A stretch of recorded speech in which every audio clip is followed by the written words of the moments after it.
Welcome back to this YouTube channel. Today we're going to be following a little bit of a trend because I guess we like trends around here. I don't even know what that meant. We don't even do that many trends. Today we're going to follow a little bit of a trend that I saw on TikTok actually, where I'm going to share everything that I would do if I were to start my fitness journey from scratch. That's wrong. That's wrong. That's not what the topic of the video is. Today we're following a little bit of a trend that I saw on TikTok where I'm going to share everything that I would do if I were to build my physique from scratch. That is what it is. Anyways, let's get into it. First and foremost, I would create a solid weekly workout split based on my goals. Now, this was something that I very much struggled with at the beginning of my fitness journey because a lot of people are just like, create a workout split. And it's kind of like throwing you into a very uncertain situation because not only are you maybe unfamiliar with the gym, you don't know how certain equipment's supposed to be used, you don't know how to do certain exercises, you're unfamiliar with form, and then you're also told to just create a workout split based on the goals that you have. Maybe you don't even have goals, you don't know how to create those goals based on what you actually want. So a lot of this is a very confusing situation, and I'm telling you right now, it doesn't need to be complicated. It is the most simple type of thing that you can create, and I'm going to explain everything to you right now. Now, first and foremost, you're going to create your goals. Either you want to focus on lower body, upper body, or your full body overall. You're going to identify that goal and then cater that workout split based on those goals. So for example, if I wanted to focus on growing my lower body, I would work on it maybe 2 or 3 times a week. Then I would work on my upper body maybe 1 or twice a week so that we can balance things out and then integrate some cardio and core training within that. Now, the reason why creating a workout split is so important and why it is number 1 on this list is because not only does it stop you from making those excuses when it comes to Monday and you're like, you know what, I'm not really going to show up to the gym, it's not worth it, I don't know what I'm going to do. It stops you from procrastinating in that sense. And on top of that, with a workout split, you are actually planning your workouts for every single day of the week. So not only do you have that workout split based on your goals, but you're also knowing what exactly you're doing every single day. You're going to the gym with a workout in mind. You know what machines you're going to use, what equipment you need to do, and what exercises you're going to perform. This is important because instead of entering the gym very uncertain, you actually have a plan that you can familiarize yourself with before entering the gym, and you just feel comfortable going in with a plan, knowing exactly what you're going to do when you're going to do it. Next up, progressive overload. This is such an important part of any fitness journey, especially if you're trying to build muscle. You want to focus on increasing the strain that you put on your muscles every single week, whether that's increasing the number of reps or sets that you do, the weight that you use, trying to slow down your reps. Any sort of improvement or progression you can implement into the exercise so that your muscles are introduced to more strain and therefore stimulate growth. For me, I've been especially implementing this into my lower body days because that's where I want to grow my muscle. For example, if I was going to try to apply progressive overload into hip thrusts as a beginner, maybe I'd show up with 45 pounds on each side of the barbell and I'd aim for 10 to 12 reps, maybe 3 to 4 sets. The next week, I'll show up trying to either increase the number of sets that I can do with that previous weight that I just tried, or I'll even try to up the weight by 5 or 10 pounds. Always showing up the next week, improving that exercise in some way so that I can increase the amount of load, the amount of intensity that is placed on those muscles that I'm trying to grow. That is how you implement progressive overload. It is so important in your fitness journey for muscle growth, and it would be definitely a priority for me as a beginner. Next, we got training till failure. Yeah, that's exactly what I wanted to say. Next, we got training till failure. You guys know how I feel about this. This is definitely going to be something that I'm implementing as a beginner and as somebody who's building my physique from scratch. This relates to progressive overload because I always want to increase the amount of intensity, the amount of load that is placed on the muscles that I'm trying to grow. And training till failure is exactly how you're going to do that. Now, I've talked about this before. I separate my exercises into 2 different categories: exercises that I will go until failure for and exercises that I keep a couple reps in reserve. Typically, the exercises where I go until failure, where I just completely max out, are the machine-based exercises like quad extensions, leg press, anything where the machine is stabilizing my body enough so that it is safer to go until failure. Now with those exercises where I'm keeping a couple reps in reserve, this is usually free weight exercises like split squats, RDLs, goblet squats, where my body is not stabilized by a machine. It's more likely that I'll lose form as I get closer to failure and my body becomes more fatigued. So in order to prevent injury, prevent that risk of getting injured, I keep a couple reps in reserve where I go close to failure, maybe like 2 or 3 reps shy of failure, just to preserve my body, my joints, and everything in between. I would keep track of every single thing that I do in the gym, the number of sets, reps, and the weight that I used. This is so important, especially if you're trying to implement progressive overload, because you want to show up to the gym knowing what you did last week so you know what to do this week and the week after that. This is the only way you're going to keep track of your progress and know how best to improve so that you know that you're on that upward track. I also find that tracking my progress is quite interesting as a girl, because when I get to certain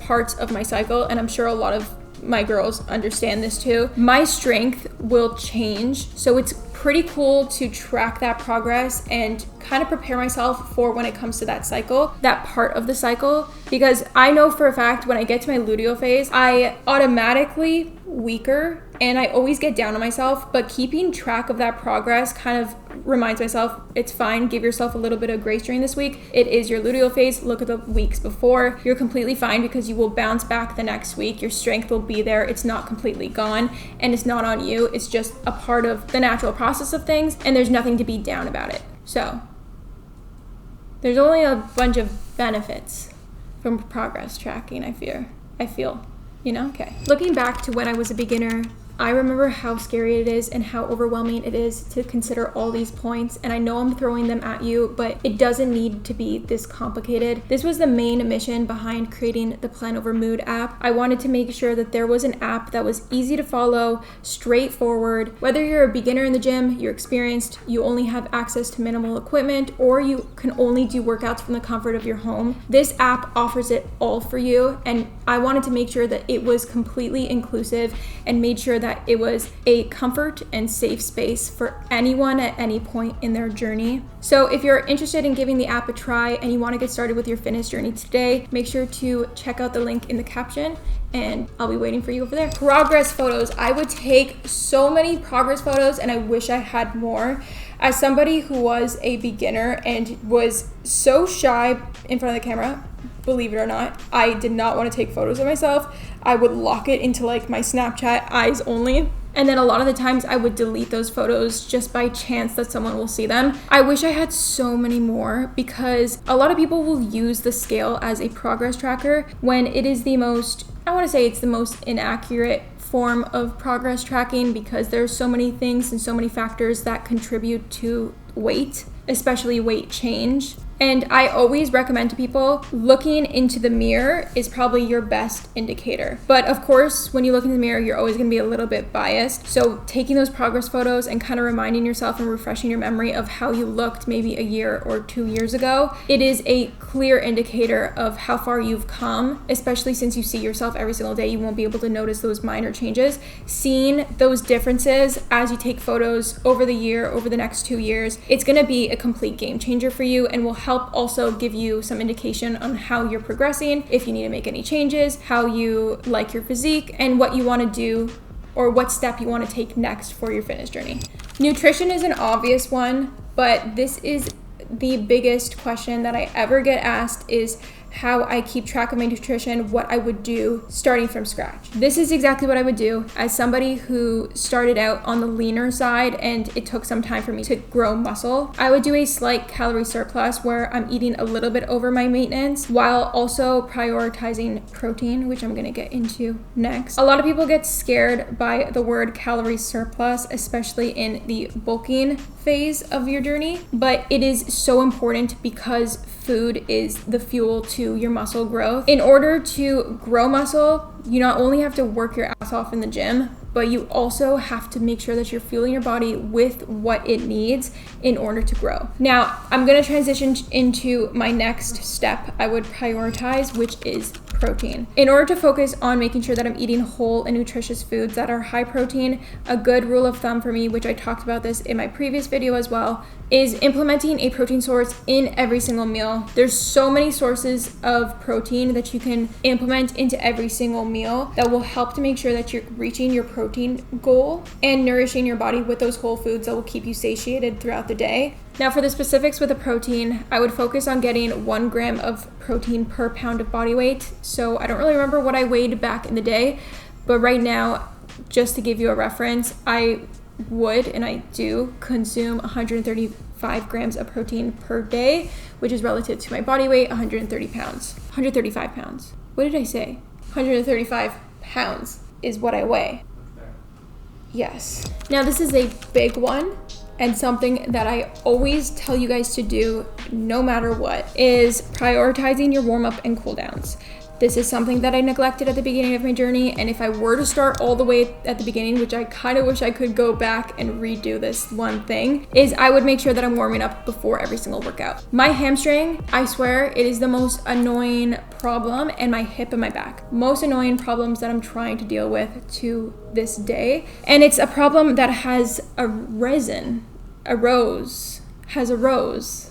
think that's the word, the past tense of arise. Arose because of the lack of warm-ups that I did back in the day. I would just go into the gym being like, I don't have time to take 10 to 15 minutes to warm up. Michael's in the background being like, because seriously, that was me. I was like, I don't have 10 to 15 minutes to warm up. You kidding me? Hey, dude, take the 10 to 15 minutes to warm up, because I'm telling you, you do regret it. Now, looking back, get on the ground, get into some crazy positions that you will actually open up your hips, open up your hip flexors, stretch out your hamstrings, your quads, your calves, everything that you're targeting for that day. I would kind of suggest you do a full body warm up, no matter what body part you're working on that day. But if you have only a certain amount of time to warm up, focus on those muscle groups that you're targeting, especially on lower body days, because I feel like lower body days are the most prone to injury. So focus on those warm-ups and get them done.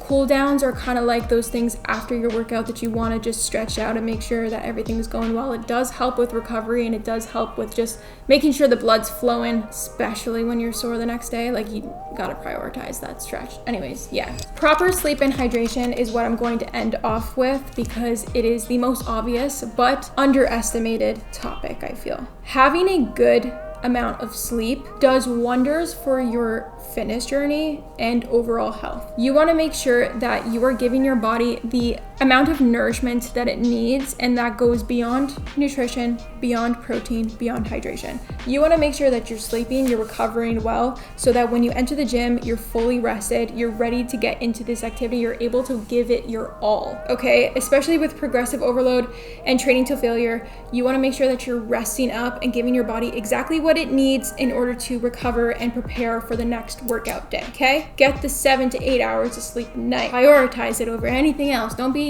texting your ex, or don't be texting, your man until 1 a.m. when you gotta wake up for 7 or 6, okay? Be like, Deanna told me to go to sleep, so go to sleep. And hydration. Hydration is obvious. You want to make sure that you're nourishing your muscles, nourishing your body with the hydration. I've been at fault for showing up to the gym a little bit faintish because I lacked that hydration.